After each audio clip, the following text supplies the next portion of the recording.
Fee kay Pangulong Noynoy Aquino na ilagay na rin sa hapmas ang lahat ng watawat sa mga opisina ng gobyerno. Paniwala naman ni Anthony Castelo na chairman at president Dakilang Lahi Foundation na nagsulong na maging national artist si Dolphy kahit hindi raw nanilbihan sa gobyerno, sana raw ay latagan din ng watawat ang kabaong ng Comedy King. Samantala nakatutok din sa DRT Sports sa Taguig si Lars Santiago. Kuya Lar. Check. Mic check. Kuya Lar. Igan, nandito tayo ngayon sa lobby ng nitong kung saan nakaburol ang labi ni Tito Dolphy at kahapon ay nakausap ko si Jasha at kinumusta ko siya. Sabi niya ay natatanggap naman niya bagamat masakit na ang katotohanan wala na nga ang Comedy King.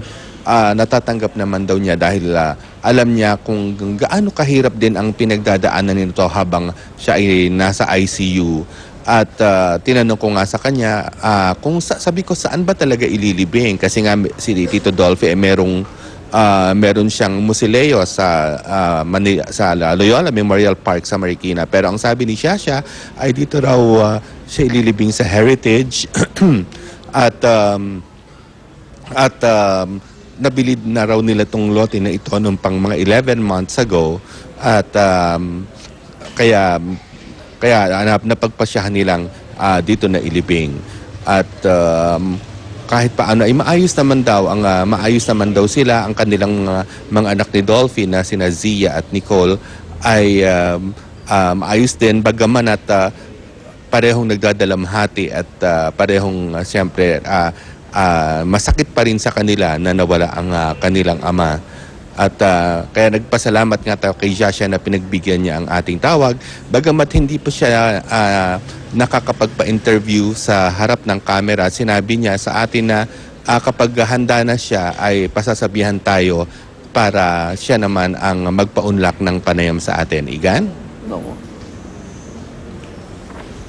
Maraming salamat, Lars Santiago. Okay, narito naman po si Luwandi. Salamat, Ingad. Good morning po mga kapuso. Isang espesyal na paghahandog din para sa yumaong Comedy King na si Dolphy ang itinanghal ng noontime show na Itbulaga kahapon. Sinariwa ng Dabarkads ang pambihirang pagkakataon ng minsang magkasama sina Tito Soto, Vic Soto, Joey De Leon at Dolphy sa isang entablado sa pagdiriwang noon ng silver anniversary ng Itbulaga. Sina Tito Sen, Bossing Vic at Joey nagkwento ng kanilang masasayang alaala kay Mang Dolphy. Ayon kay Tito Soto, bago pa raw mabuo ang kanilang trio na TVJ, kaibigan na raw nila si Dolphy. Kwento naman ni Joey, mahilig daw maglaro ng poker si Dolphy at ipinakita ang mga litrato nila, maging ang drawing niya para sa kanyang koleksyon. Si Vic na minsan nang nakasama si Dolphy sa isang pelikula, sinabing isa raw itong malaking karangalan para sa kanya. Ang TVJ walang masabi kundi puro paghanga sa hari ng komedya. Yung strict sense of the term national artist, siya talagang dapat tawaging national artist dahil yung arts talagang nasa kanya at malaking impluensya, malaking kaligayahan, entertainment, ang naibigay niya sa ating lahat eh. Isa lang ang word din para sa kanya. He is the entertainer. Yun. That's it. 6-7 dekada na nakikita mo, TV, sine, stage. Kung nabuhay ka nung panahon ng hapon, naabutan mo yan. 40s, radio. Pati recording lahat. Oh. Siguro. Cool na comedian. Samantala mga kapuso, sa iba pong balita, isang araw matapos maglabas ng status quo anti-order ang Korte Suprema sa fixed salary scheme sa mga driver at konduktor ng bus, binawi na ito kaagad ng kataas-taasang hukuman. Dahil dito, tuloy na ulit ang pagbibigay ng buwanang sweldo sa mga driver at konduktor. At kay Supreme Court Acting Spokesperson Gleo Guerra, nagdesisyon ng mga maestrado sa isinagawang special en banc session kahapon. Hihintay na muna raw ng Korte Suprema ang sagot ng DOLE at LTFRB sa petisyon na nagpapahinto sa fixed salary scheme. Matatanda ang kinwestiyon ng 4 na asosasyon ng bus operator sa Korte Suprema ang regular na pagpapasahod dahil di raw nila ito kakayaning maibigay. Sa ibang balita naman, ayan ho, kahapon may taxi Ngayon, bus naman. Nagliyab ang isang aircon bus sa northbound lane ng EDSA Santolan kagabi. Paggarahe na raw sana ang bus na mangyari ang insidente. Wala namang naiulat na nasaktan, lalo pat maswerteng wala ng pasahero nang maganap ang sunog. Ayon sa fire investigator, posibleng problema sa electrical wiring ng bus ang dahilan ng pagliyab. Mga surplus kasi yan. Samantala, isang mag-anak ang natagpuan naman pumpatay sa Tondo, Maynila kahapon, mismong sa kama na kanilang higaan natagpuan tuguan at walang buhay ang mag-asawa, ang kanilang 8 taong gulang na anak. Base po sa inisyal na investigasyon ng mga pulis, posibleng mismo nga ang ama raw ang pumaslang sa kanyang mag-ina. Nakapwa nagtamo ng pukpok ng martilyo sa ulo. Tama naman ang bala ng 9mm sa ulo ang kinamatay ng padre de pamilya na sinasabing nagbaril sa sarili matapos ang krimen. Posibleng problema raw sa pera ang dahilan ng krimen. Sana binenta na lang yung sinanda yung baril. May pera pa. Iba talaga yung problema, no? Pera ba? Tsaka yung mga ganyang klaseng problema, pag nandun ka, syempre isip mong wala ka ng kawala dun sa problema yun. Pero malulusutan pa rin ang ganong klaseng problema, di Hindi, ba? para patayin ng isang ama. Oo, Kanyang, anak. Mukhang wala na naman sa katinuan to. Mukhang droga na naman to. Psychological problem na Kasi naman. minsan mga ganun dahilan, no, problema sa pera. Bakit? Pambili ng droga. Di ba, nagsisimula yan sa pagnanakaw. Pakupit-kupit eh. Unti-unti. Oh, kasi lulong na hanggang sa, yun, pag nanghingi, hindi nabigyan, sasaktan na yung hiningan. Oh.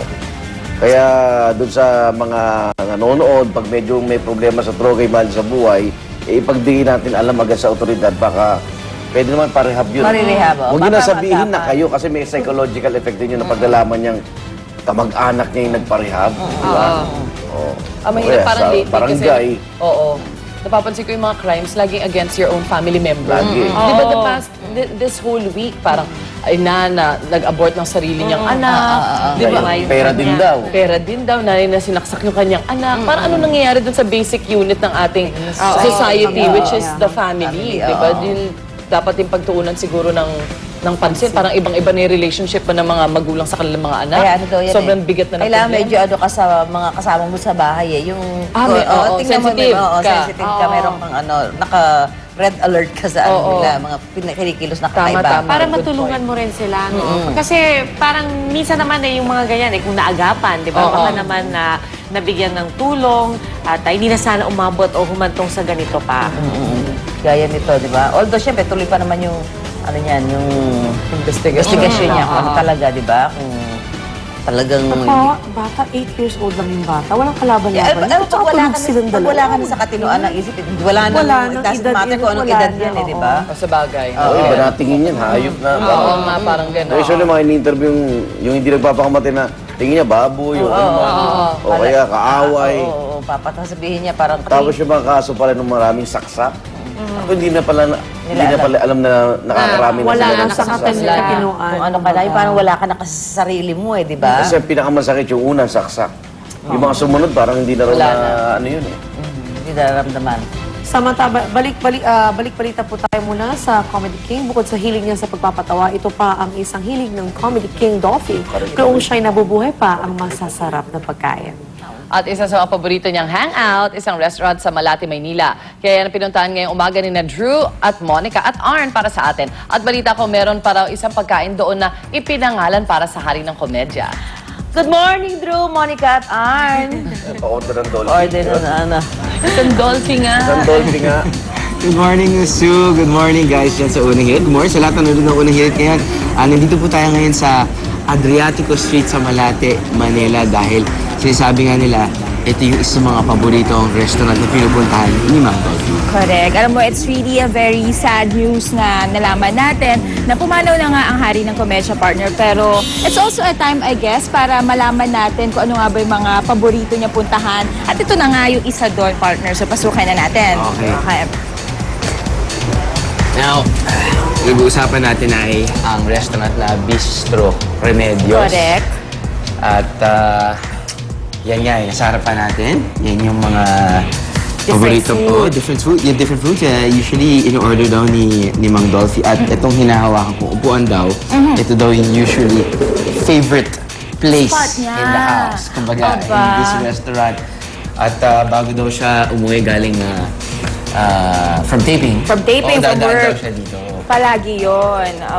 Parang isa sa mga routine niya yan. Ano? That's right, O, di ba? that's Mga small details talagang ganyan. It's very interesting to know now. At ang sarap talagang balik-balikan. Kaya tutok lang mga kapuso dahil samahan niyo kami ni partner na alalahanin ang nag-iisa at napakakulay na buhay na hari ng komedya. Dito po yan sa May Natin Natin.